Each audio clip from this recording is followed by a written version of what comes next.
Book 4, The Book of Birth and Quest, Canto 4, The Quest, page 379.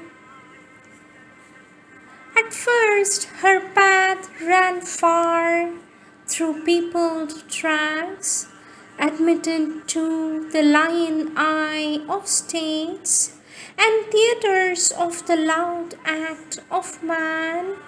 Her caravan chariot with its fretted wheels threaded through clamorous marts and sentinel towers, past figured gates and high dream-sculptured fronts, and gardens hung in the sapphire of the skies, pillared assembly halls with armored guards, small fanes where one calm image watched man's life, and temples hewn as if by exiled gods to imitate their lost eternity.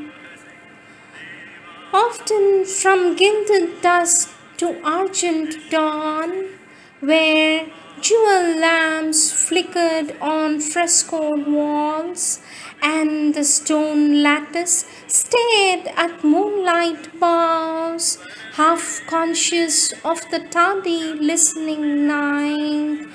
Dimly she glided between banks of sleep, at rest in the slumbering palaces of kings. Hamlet and village saw the faint wane pass, homes of a life bent to the soil it plows, for sustenance of its short and passing days, that transient keep their old repeated course, unchanging in the circle of a sky which alters not above a mortal toil. Away from this thinking creature's burdened hours, to free and griefless spaces now she turned, not yet perturbed by human joys and fears. Here was the childhood of primeval earth, here timeless musings, large and glad and still. Men had forborne as yet to fill with cares imperial acres of the eternal sower, and wind-stirred grasslands winking in the sun, or mid-green musings of woods and rough broad hills in the grove's murmurous bee air humming wild, or past the long lapsing voice of silver floods like a swift hope journeying among its dreams, hastened the chariot of the golden bridge.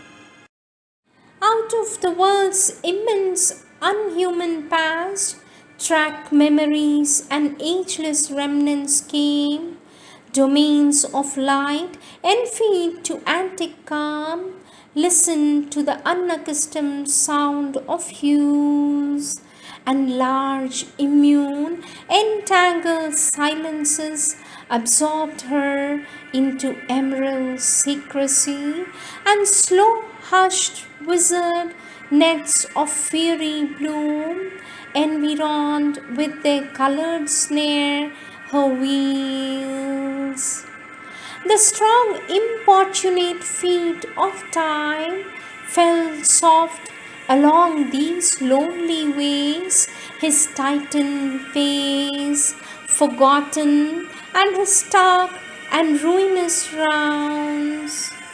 The inner ear that listens to solitude, leaning self-wrapped unboundedly could hear the rhythm of the intenser wordless thought that gathers in the silence behind life and the low, sweet, inarticulate voice of earth in the great passion of her sun-kissed trance ascended with its yearning undertone.